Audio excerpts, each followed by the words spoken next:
자, 여러분들이 이제 나이가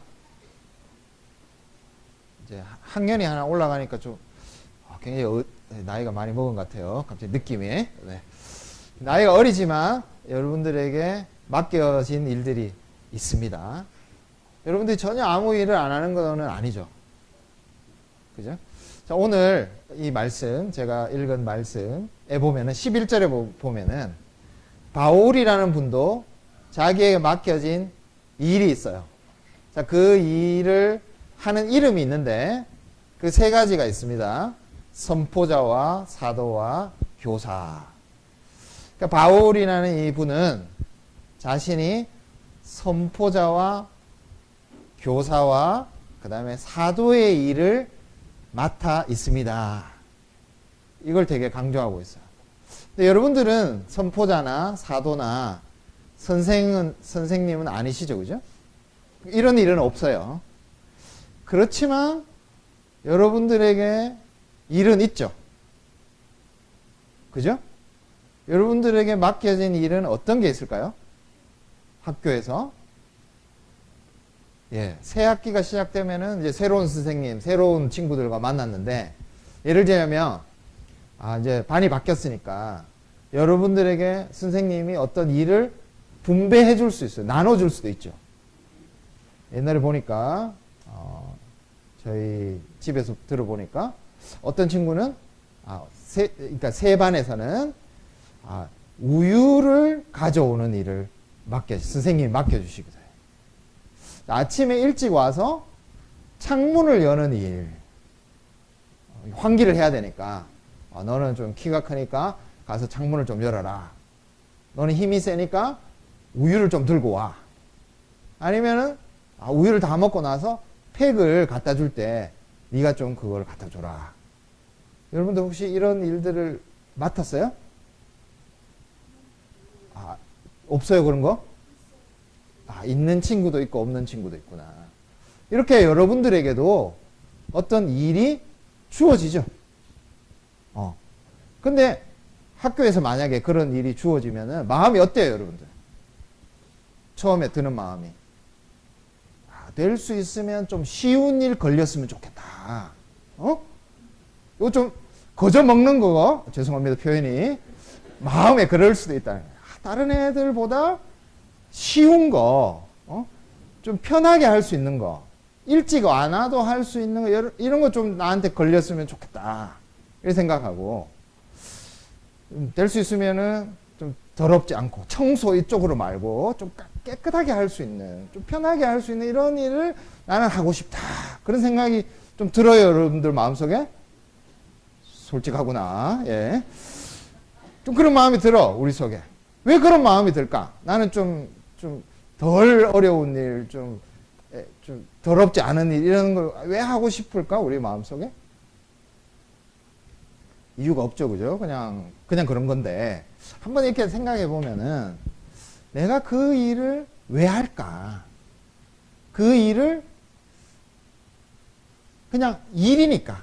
선생님이 숙제로, 너 이거 맡아. 이렇게 막 억지로 맡기니까 하면은 그런 일들 하기 싫어요. 그것만 억지로 겨우겨우 이렇게 하고 말죠. 근데 왜 그 일을 내가 해야 될까? 주로 어떤 일일까요, 여러분들? 그런 일들, 여러분들이 맡은 일들이 교실에서 다른 친구들을 도와주고 우리가 다 같이 모여 있는데 내가 그 일을 함으로써 조금 더 기분 좋게 깨끗하게 같이 이 교실에서 함께 살기 위해서, 서로 이 교실에서 행복하기 위해서 우리가 해야 되는 일이구나. 이런 생각 안 하고, 그게 일이니까 해야 되니까, 선생님이 하라고 하니까 해야 되는 일이다. 이렇게 생각하면 마음에 항상 그런 마음이 들 거야. 될 수 있으면 쉽고, 하기 싫은데 억지로, 겨우겨우, 모양만 내야지. 이런 생각이 들 수 있지 않을까 하고 생각을 해봤어요. 왜냐하면 저도 그랬어요. 저도 될 수 있으면 쉬운 일, 남들보다는 좀 간단한 일을 맡았으면 좋겠다. 어려운 일을 맡으면은, 이거 왜 재수없게 이렇게 걸렸을까? 그런 생각이 들 때, 왜 내가 그런 생각을 할까? 한번 생각을 해보면, 이 일을 왜 하는지 잘 몰랐기 때문이 아닐까 그런 생각을 해봤습니다.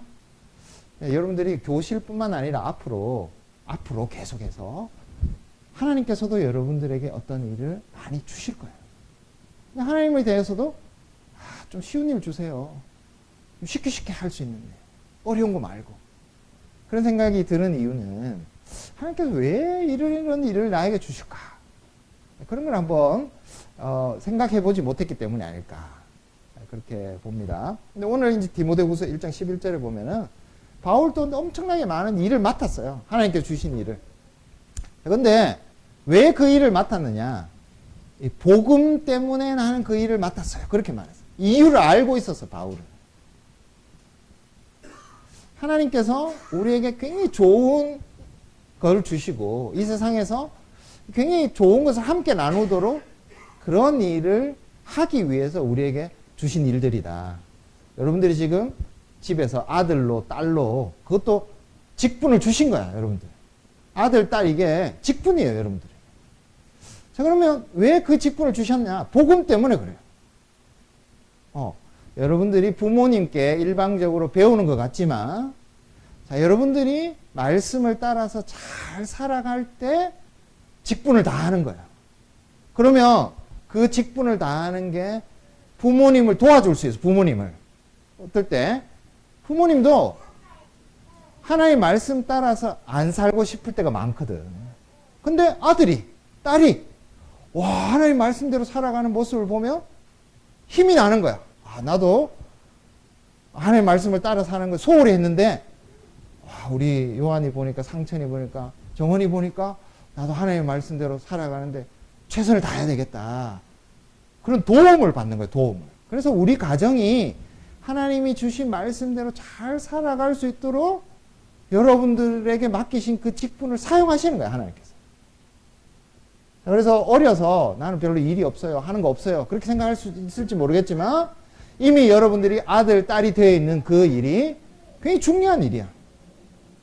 그리고 앞으로도 여러분들에게 정말 중요한 일을 맡기실 건데 그 이유는 뭐냐? 복음 때문에, 복음 때문에. 그래서 그 복음을 좀 더 많은 사람들이 더 잘 누리고 기뻐할 수 있도록 여러분들을 계속해서 사용하실 건데 그 이유를 여러분들이 좀 깊게 생각해 보면 그저 쉬운 일, 간편한 일, 막 이렇게 더럽지 않은 그런 거 따지지 말고 우리에게 주어진 일들을 잘 할 수 있지 않을까 그런 생각을 해봤습니다. 들어가서 우리 계속해서 말씀 듣겠습니다. 형제님 함께 기도하겠습니다.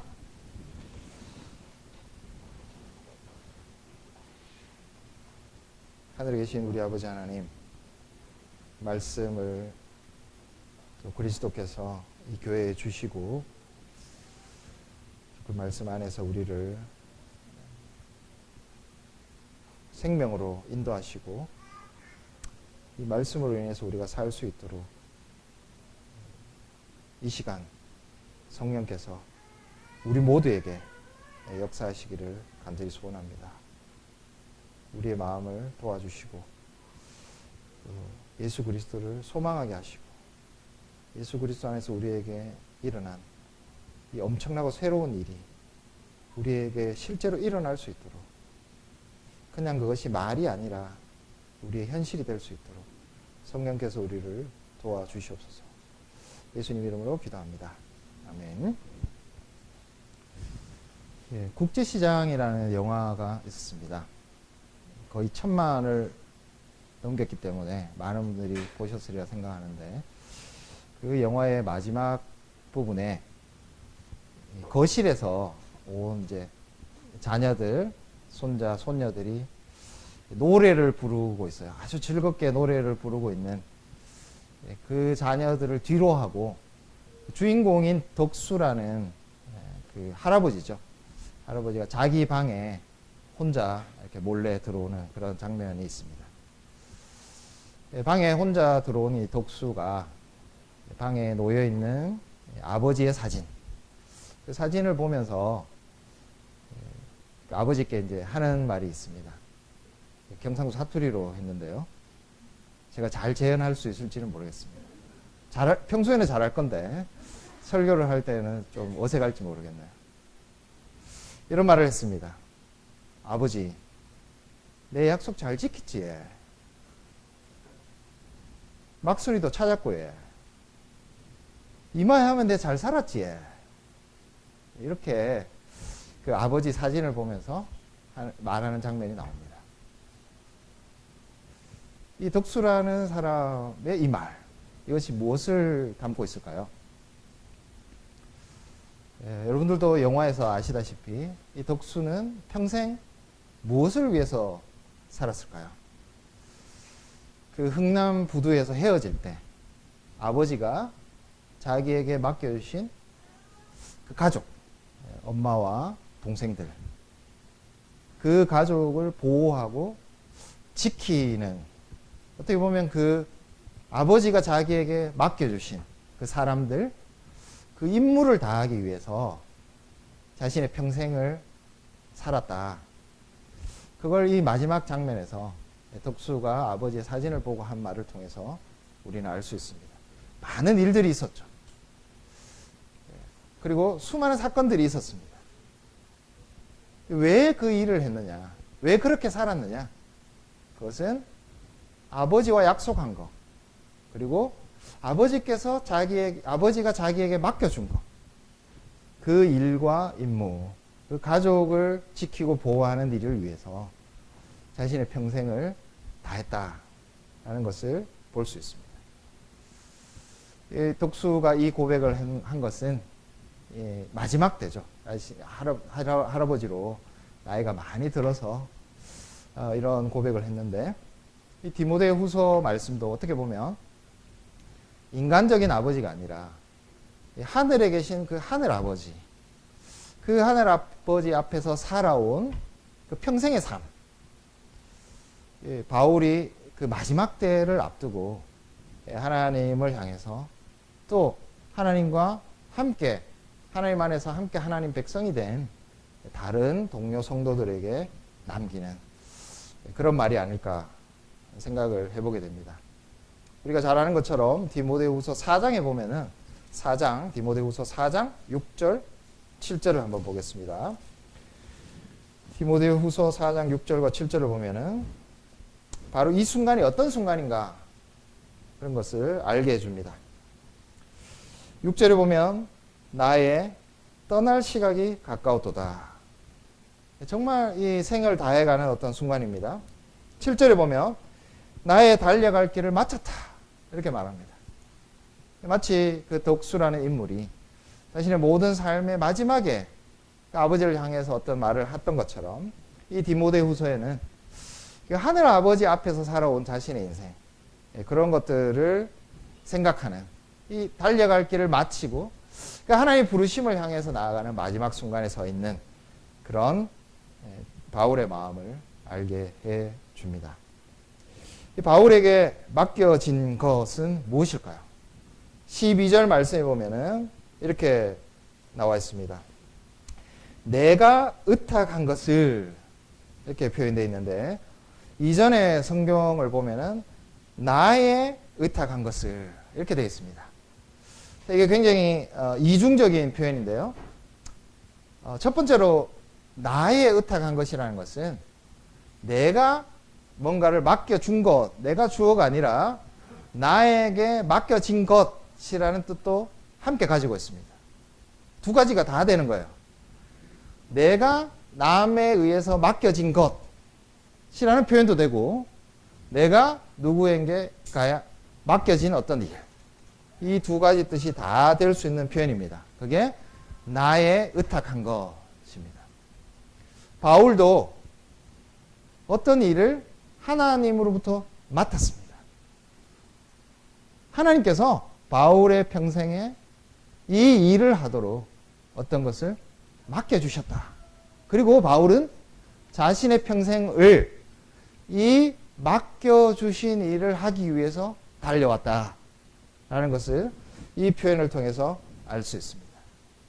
무엇을 맡겨주셨는가? 그것을 한마디로 압축해주는 단어가 오늘 본문에서는 복음이라는 단어입니다. 복음을 맡겨주신 것. 복음을 나에게 의탁해 주신 것. 그게 바울의 모든 인생을 결정짓는 전부였어요. 마치 그 일을 위해서만 바울이 존재하는 것처럼 하나님께서 맡겨주신 그것이 복음이다. 이렇게 바울이 이야기하고 있습니다. 그래서 8절, 10절, 11절을 보면 세 번 복음이라는 단어가 나옵니다. 여기서 우리가 살펴볼 내용은 11절에 나오는 내가 이 복음을 위하여 라고 되어 있습니다. 그 뒤에 나오는 세 가지 직분이 있는데 이 세 직분은 바울의 정체성, 바울이 누구냐, 바울이 바울 되게 한 그런 직분입니다.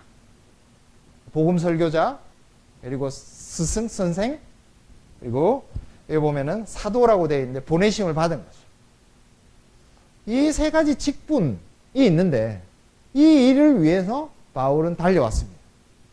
이 일이 왜 존재하느냐? 그 일 자체가 중요한 것이 아니라 그 일은 복음 때문이었다. 그래서 사실은 하나님께서 바울에게 뭘 맡기셨느냐? 바울은 평생 무엇을 위해서 살았는가?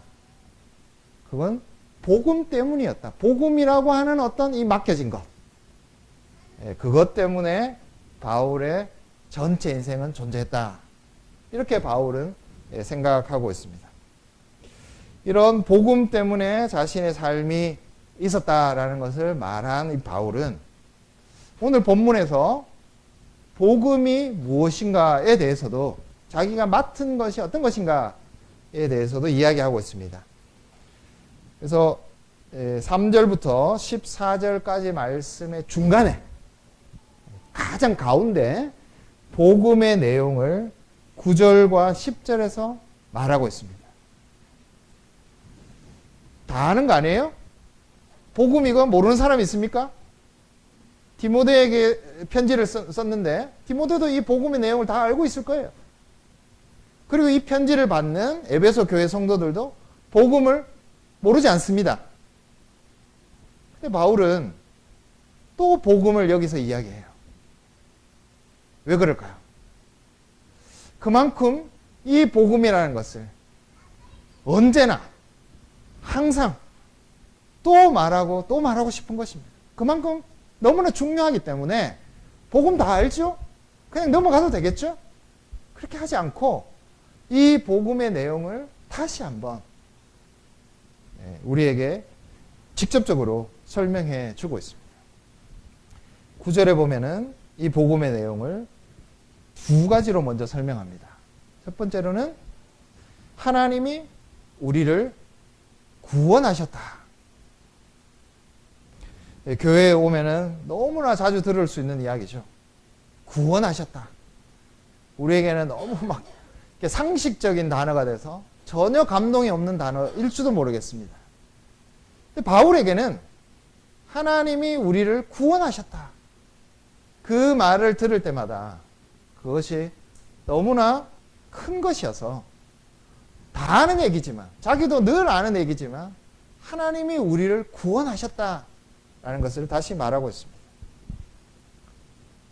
하나님께서 우리를 구원하신 것은 우리의 삶이 무의미했고 허무했고 정말 절망적이었고 나의 삶에서 그 어떤 가치도 발견할 수 있는 거기에서 우리를 건져내 주신 것입니다. 여러분들 모두에게도 이런 허무와 절망과 무의미와 무가치 속에서 살았던 그런 시간들이 있었는데 하나님은 거기서 우리를 건져주셨습니다. 바울은 하나님을 위해서 사는 삶이라고 살았던, 그러나 너무나 하나님을 배신했던, 하나님을 핍박했던 그런 시간들이 항상 나를 구원해 주셨습니다 라고 말할 때마다 떠오를 겁니다. 하나님께서 자기를 건져주시기 이전에 그 비참함을 알기 때문에 하나님이 나를 구원해 주셨습니다 라는 것이 얼마나 자신의 인생에 큰 것이라는 것을 확신하기 때문에 복음이라는 것을 말할 때마다 하나님이 나를 건져 주셨습니다. 하나님이 나를 구원해 주셨습니다 라는 것을 또 말할 수밖에 없는 것이죠. 하나님께서 우리를 건져 주신 것이 끝이 아니었습니다. 그 다음에 나오는 내용은 이것입니다. 거룩하신 부르심으로 우리를 불러주셨다. 여기에 두 번 불러주셨다, 불러주셨다. 거룩한 부르심으로 불러주셨다. 우리에게 이 거룩이라는 것은 완전히 새로운 차원의 삶을 이야기하는 것입니다. 이전에는 상상할 수 없었던 하나님과 가까이 가 있는 삶. 이 거룩이라는 것은 하나님의 것이죠. 우리는 전혀 거룩할 수 없는 존재들입니다. 근데 우리를 거룩하신 부름으로 불러주셨다는 것은 이전의 허무와 비참함과 무의미함과 무가치함 그런 삶이 아니라 완전히 새로운 공간, 새로운 시간, 새로운 삶의 가치와 영역 속에서 살게 된 하나님과 가까이 가 있는 삶. 우리가 하나님 안에서 살아가는 그런 삶. 그런 것으로 우리를 완전히 옮겨주셨다는 거죠. 이제 우리는 더 이상 이전에 가졌던 그런 시간과 공간 속에서 살아가지 않습니다. 우리는 하나님과 가까이 가 있는 하나님의 거룩을 닮은 하나님 안에서 우리의 인생의 가치와 의미가 주어지는 나는 그런 것 속에서 이미 살아가고 있다는 이 복음을 바울은 말할 때마다 감격했기 때문에 여기서 다시 한번 다 아는 내용이지만 반복해서 이야기하고 있습니다. 하나님이 나를 건져주셨다. 그리고 거룩한 하나님과 가까이 있는 삶에 지금 나를 살게 해주셨다. 이것은 살아있는 것입니다. 과거에 일어난 일이 아니라 지금 그 시공간 속에서 그 영역 속에서 내가 살아가고 있다는 이 사실이 너무나 순간마다 새롭기 때문에 바울은 여기서도 다시 한번 이 복음을 말하고 있는 것입니다.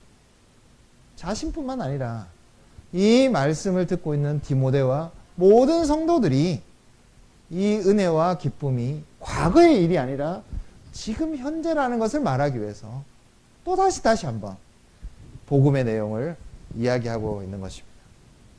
그래서 바울은 이렇게 이야기합니다. 9절 말씀에 이렇게 우리가 된 것은 오직 하나님의 뜻과 은혜 때문이다.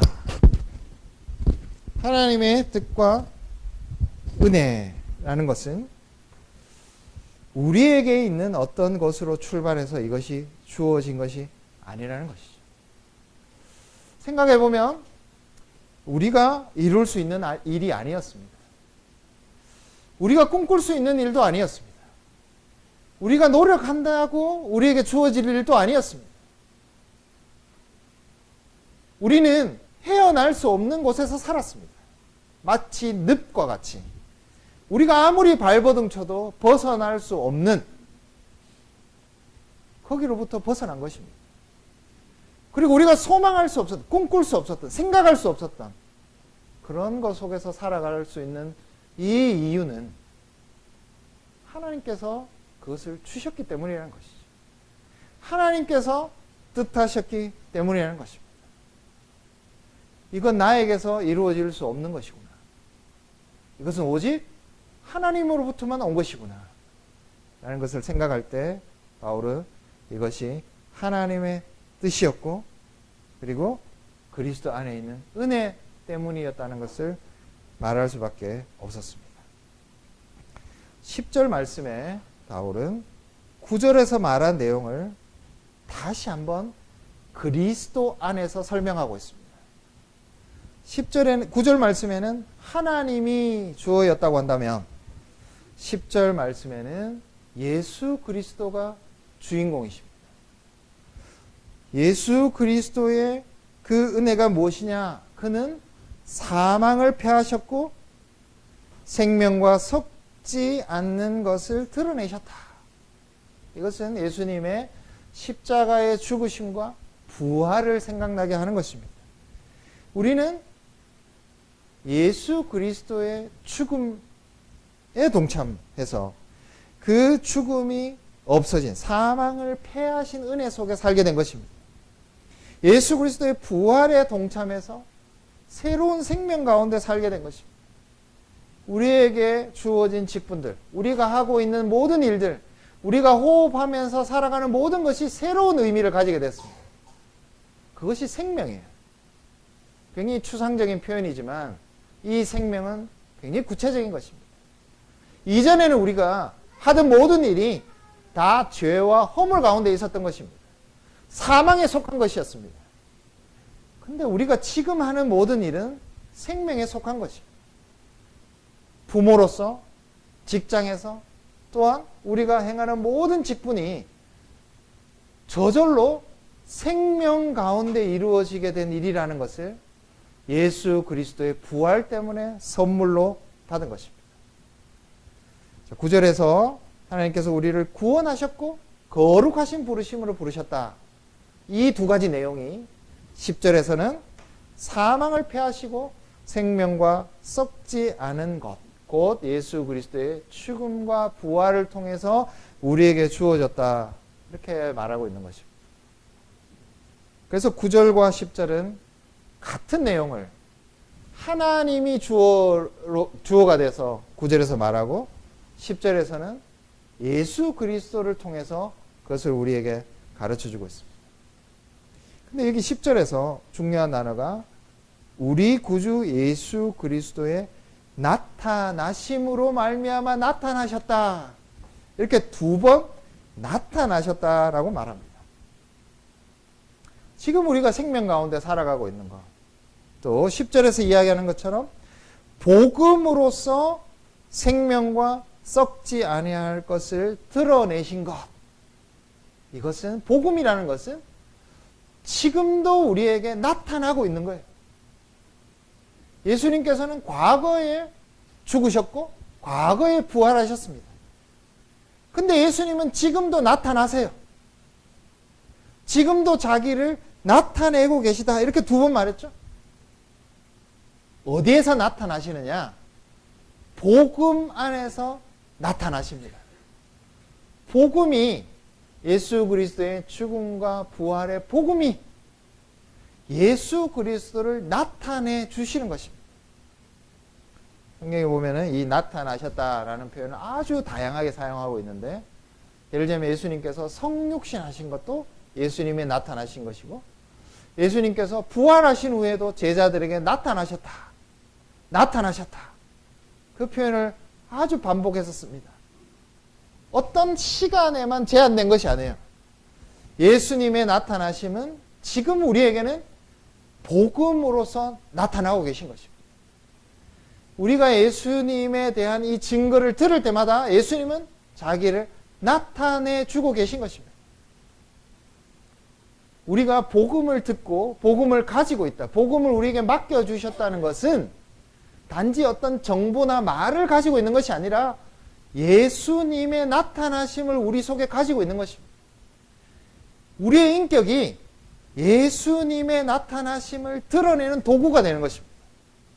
우리가 살아가는 삶이 예수님의 나타나심을 보여주는, 거기에서 예수님의 나타나심이 있는 그런 삶 속에 우리가 살아가고 있다라는 것을 바울은 강조해 주고 있습니다.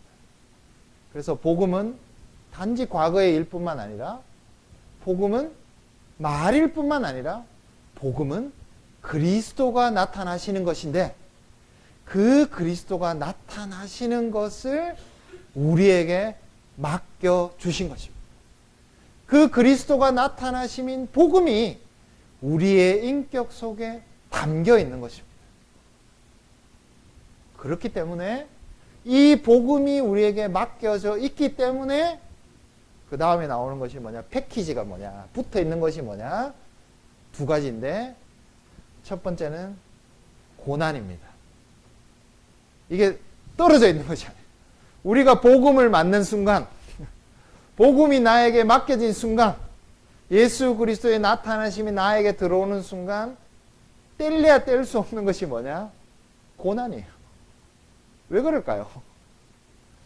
육체적인 고난, 우리가 막 이렇게 힘들고 고통스러운 거, 그런 고난이 아니라 복음 때문에 생겨나는 고난입니다. 안 해도 되고 우리에게 맡겨주신 이 복음을 회피해도, 그러면 너무나 감당하지 않아도 되는 일들이 우리에게 생겨나기 시작하는 것입니다. 여러분, 가정에서 혹은 직장에서 내가 복음을 맡아 가지고 있고 하나님께서 나에게 복음을 맡겨주셨고 그 맡은 복음 때문에 내가 어쩔 수 없이 감내해야 되는 많은 불편한 일들이 있습니다. 그것이 고난이에요. 이전에 내가 그냥 숨어서 복음을 안 맡은 자로 살아갈 때는 전혀 당하지 않아도 되는 일, 그런 짐들을 지고 살아가야 하기 때문에 복음 때문에 내게 맡겨주신 일을 하기 때문에 일어날 수밖에 없는 많은 어려움들, 참아야 되는 것들, 말하고 싶어도 말 안 해야 되는 것들. 그러니까 우리 어린이 설교에서도 그런 이야기를 드렸지만 우리 아이들도 인내해야 돼요. 부모에 대해서. 부모님들은 더 하겠죠. 왜 인내해야 되죠? 어린아이인데 하고 싶은 대로 소리 지르고 말하면 되지. 복음을 맡았기 때문에 그런 거 아닐까요? 부모님들을 향해서 내가 그 복음 때문에 맡은 직분이 있기 때문에 어린아이라 할지라도 인내하고 때로 부모님에 대해서 참기도 하고, 부모로서는 더 하겠죠. 왜 우리 자녀들에게 다르게 대해야 되죠? 다른 부모들처럼 윽박 지르고 그냥 물질로 해결하고 이렇게 할 수 있음에도 불구하고 우리는 자녀들에게 다르게 대해야 되고 자녀들을 말씀으로서 양육해야 되고, 힘들고 읽기 싫어하지만 같이 성경을 읽어야 합니다. 왜? 복음이라는 나에게 맡겨주신 그것 때문에 당하는 고난들이죠. 직장에서 여러분들을 향해서 교회 다니지, 큰 부담이죠, 여러분들에게. 그러나 여러분들에게 맡겨주신 복음의 일을 다 하는 과정 속에서 생길 수 있는 모든 불편함이 다 이 고난 속에 속하는 것입니다. 이게 반드시 붙어서 옵니다. 하나님께서 여러분들에게 복음을 맡겨주셨을 때 고난이 없다. 그럼 다시 한번 생각하셔야 돼요.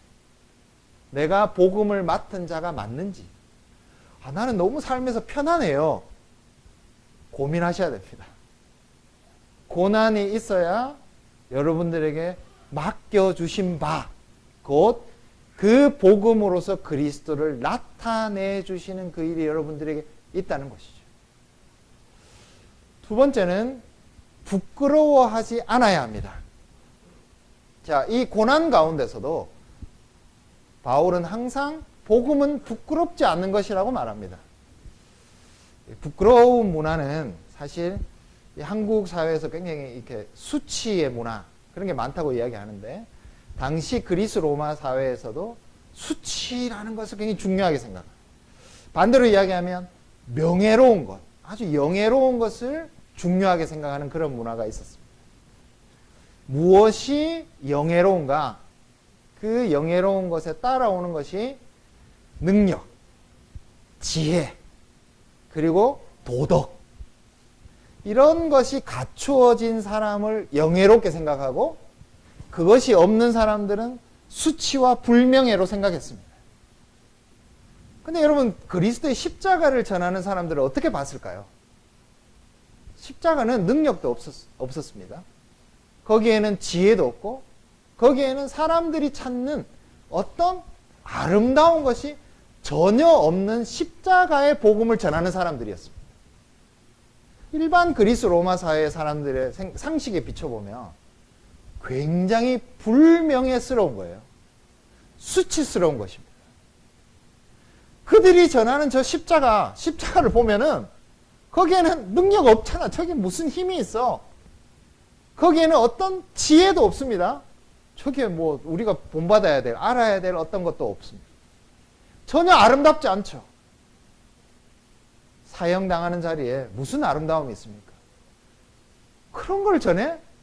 정말 부끄러운, 불명예스럽고 수치스러운 사람들이구나. 이렇게 생각하는 그 십자가의 복음을 전해야 되는 사람들이 나는 부끄러워하지 않습니다. 그 십자가의 도를 전함에도 불구하고 나는 불명예스럽게 나를 여기지 않습니다. 그렇게 말할 수 있는 것입니다. 그게 부끄럽지 않아야 한다라는 이 바울의 고백 속에 들어있는 내용입니다. 모두 다 수치스럽고 불명예스럽고 하나님의 심판이 쏟아지는 저주라고 말하는 그 십자가를 부끄러워하지 않고 담대히 전할 수 있는 자리. 그게 고난과 함께 있다는 것이죠. 하나님께서 맡겨주신 그 복음을 가진 자에게 반드시 패키지로 따라오는 이 고난. 그리고 부끄러워하지 않아야 되는 것. 그것이 항상 함께 있다는 것입니다. 자, 이 모습은 바울의 모습이었습니다. 바울은 자기가 이것을 맡았기 때문에 나에게 이런 일이 일어난다고 고백했습니다. 근데 아까 10절 말씀에, 12절 말씀에 나의 의탁한 것을 두 가지로 표현할 수 있다고 했는데 하나님께서 나에게 맡겨주신 것이라는 표현도 되지만 내가 맡긴 것이라는 표현도 된다고 제가 말씀드렸습니다. 그걸 조금 더, 두 번째 의미를 조금 더 강하게 보여주는 것이 14절 말씀에 있습니다. 14절 말씀에는 바울이 뭐라고 이야기하느냐. 디모데에게 내가 너에게 부탁한 것이라고 표현합니다. 여기에는 아주 명백하게 하나님께서 바울에게 맡겨주신 것이 아니라 바울이 디모데에게 맡긴 것이라고 말합니다. 사실 바울과 디모데는 인간적으로 아주 친하냐 확인할 수가 없습니다. 이 두 사람이 얼마나 자주 만나서 밥을 먹었느냐 우리는 알 수 없습니다. 인간적인 친밀도가 중요한 것이 아니라 바울과 디모데에게 중요한 것은 하나님께서 바울에게 맡겨주신 그것을 이 디모데에게 맡길 수 있는가? 그게 바울과 디모데의 관계를 결정짓는 제일 중요한 내용입니다. 바울이 자기가 맡기고 싶은 것을 맡긴 것이 아니라 하나님께서 바울에게 맡겨주신 것을 디모데에게 넘겨주는 것입니다. 그게 14절에서 말하는 바울이 디모데인 너에게 부탁한 것이다. 디모데도 이것을 맡김을 받았습니다. 바울이 맡겨준 것을 받는 그 즉시로 디모데는 하나님께서 맡겨주신 것을 받는 사람이 되었습니다. 디모데가 이 맡은 것, 바울이 맡긴 것을 맡는 순간 디모데도 똑같은 길을 갈 수밖에 없었습니다. 그것이 무엇인가? 고난과 부끄러워하지 않는 길을 가야만 했습니다. 자, 그래서 8절 말씀을 보면 바울이 마치 데칼코마니 같이 자기의 인생에서 일어났던 똑같은 일이 디모데의 인생에 일어나야 되는 것처럼 어떻게 이야기하느냐 하면 8절 말씀에 너는 내가 우리 주를 증언함과 또는 주를 위하여 갇힌 자 된 나를 부끄러워하지 말고, 부끄러워하지 않는다. 부끄러워하지 않아야 된다. 누가? 디모데가. 그리고 오직 하나님의 능력을 따라 복음과 함께 고난을 받으라. 아까 누구에게서 일어나는 삶이었죠? 이것은 바울에게서 일어났는데 바울에게 맡겨주신 것을 디모데에게 넘기는, 디모데에게 맡기는 순간 디모데도 똑같은 부끄러워하지 않음과 고난에 동참하는 명령이에요. 여기는 부끄러워하지 말아라, 고난을 받으라, 이렇게 디모데에게 이야기하고 있는 것입니다. 바울과 디모데 이 두 사람의 관계는 맡겨주신 것 때문에 서로 연결되어 있는 것입니다. 우리의 관계는 왜 존재하는 걸까요? 왜 부모와 자식 간의 관계가 존재하는 걸까요? 왜 주 안에서 형제 자매로 우리가 존재하는 걸까요? 그 이유는 내게 맡겨주신 것을 서로 맡기는 관계 속에 있기 때문에 그렇습니다. 그리고 그 맡겨주신 것 때문에 함께 고난받고 함께 부끄러워하지 않는 삶이 우리에게 있기 때문에 우리는 형제 자매요 부모와 자식입니다. 우리가 생각하는 모든 관계는 왜 존재하느냐, 무엇을 위해서 존재하느냐, 자연적으로 존재하는 것이죠. 생물학적으로 존재하는 것이죠. 그러나 그보다 더 깊은 의미가 있는데 그 이유는 하나님께서 내게 맡겨주신 것을 전해주기 위해서, 맡겨주기 위해서 우리는 함께 존재하는 것입니다. 만약에 이 맡겨주신 것을 서로에게 맡기는 일이 없고 함께 고난당하고 함께 부끄러워하지 하는 일이 없다면 그러면 바울과 디모데의 관계는 사실상 없는 것입니다. 우리의 관계도 마찬가지입니다. 우리는 맡은 것이 있습니다. 그리고 그 맡은 복음을 넘겨줘야 하는 그 사명 가운데 있습니다. 넘겨받아서 또 넘겨줘야 하는 그런 사명 가운데 우리가 있죠. 자, 그래서 오늘 본문에는 없지만 16절 말씀에 죄송합니다. 2장으로 넘어가겠는데요. 디모데후서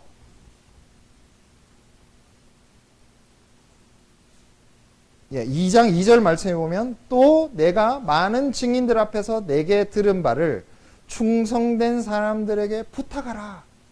디모데도 부탁해야 돼요. 디모데도 맡겨야 됩니다. 디모데로서 끝나는 것이 아니라 디모데는 자기에게 바울을 통해서 자기에게 맡겨진 바를 또 다른 사람들에게 맡겨라. 그렇게 명령하고 있는 것입니다. 자, 그래서 바울은 자신에게 맡겨준 것이 있다는 것을 평생 동안 의식하면서 살았습니다. 하나님께서 내게 맡겨주신 그것을 지키고 거기에 충실한 삶이 나의 삶이다. 그게 내 인생의 최대의 내 인생 되게 한 목적이었다.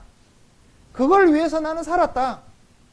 그렇게 고백한 이 바울이 디모데에게, 다른 사람들에게 이것을 맡기고 있는 것입니다. 그리고 그 맡겨진 삶에 충실하도록 함께 살아가도록 그렇게 디모데와 다른 성도들을 초대하고 있는 것입니다.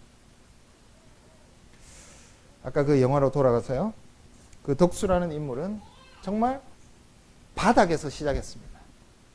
아무도 그를 도와주지 않았죠. 무슨 말이냐 하면 처음부터 끝까지 자신의 힘으로 모든 것을 이루어 가야 되는 삶의 트랙에 있었습니다.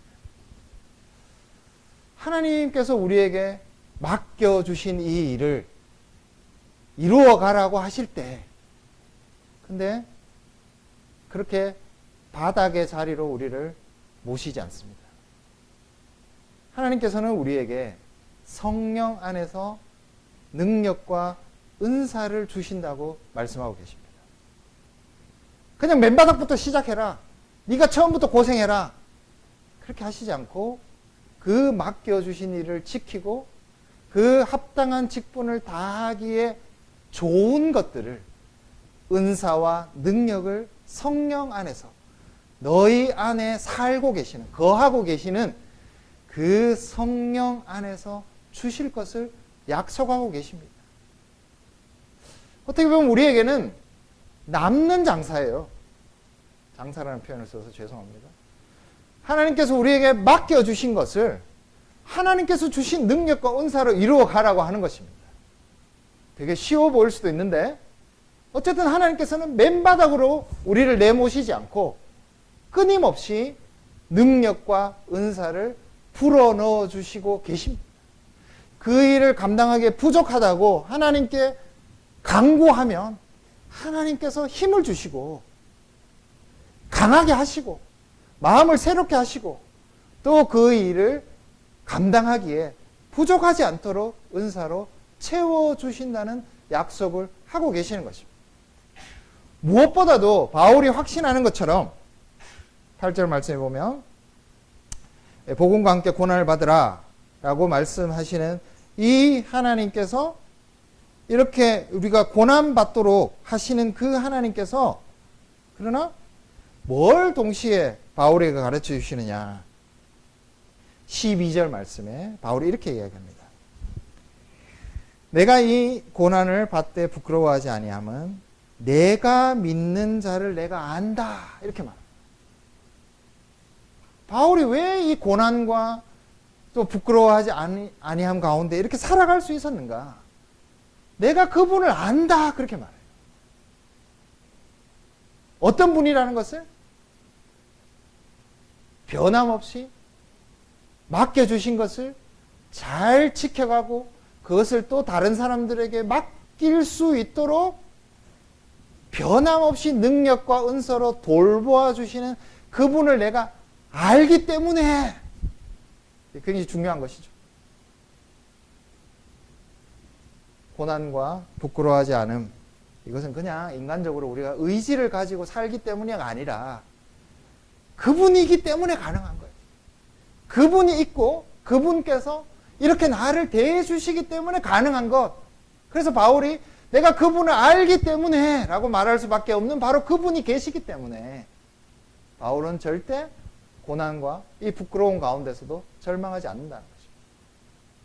그리고 12절에 이야기하는 것처럼 그분께서 나에게 맡겨주신 것 혹은 내가 디모데에게 맡긴 것 그것을 그분이 지켜가실 것이다 라는 것을 내가 알기 때문에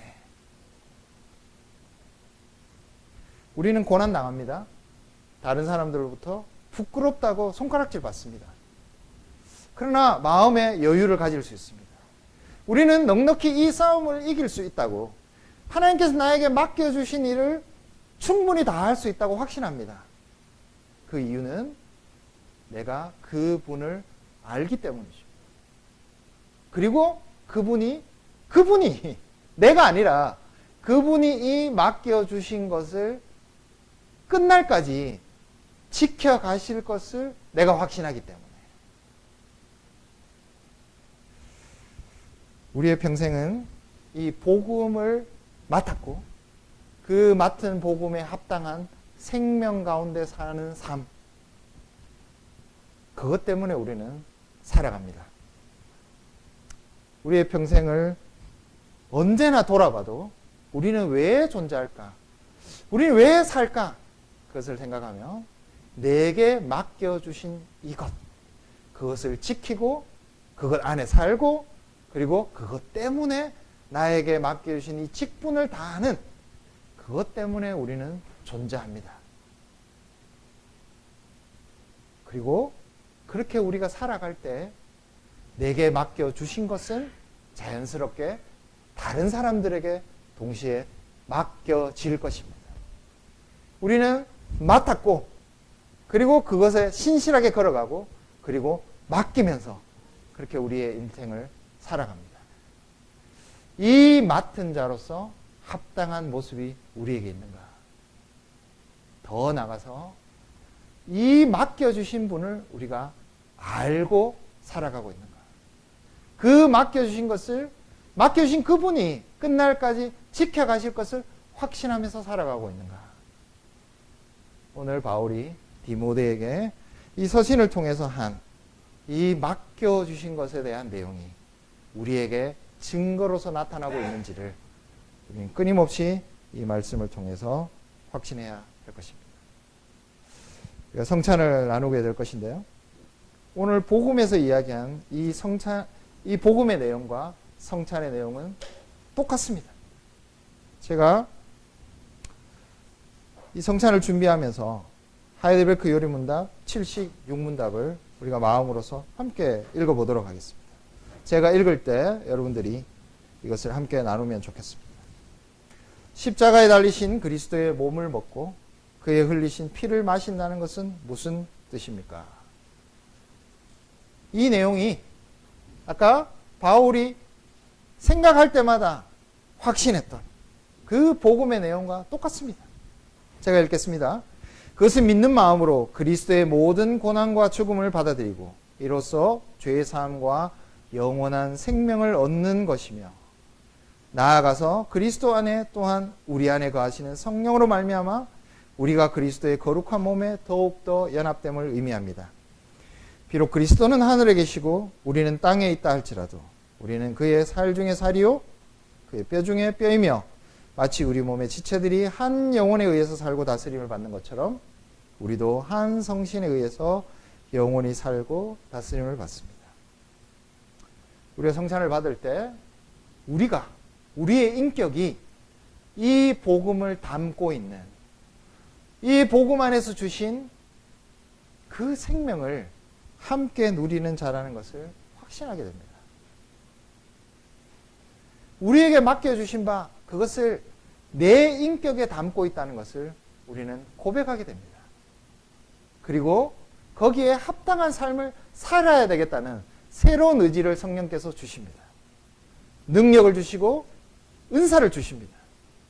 그리고 나아가서 우리는 성찬을 나눌 때 내게 맡겨주신 바가 다른 형제 자매들 속에서도 똑같이 맡겨져 있구나라는 것을 같이 확신하면서 나가는 것입니다. 그리고 이 성찬에 떡과 포도주를 나누면서 나에게 맡겨주신 바 그것을 나의 평생을 다해서 실현해 가면서 지키면서 살아야 되겠구나라는 의지를 새롭게 가지게 되는 것입니다.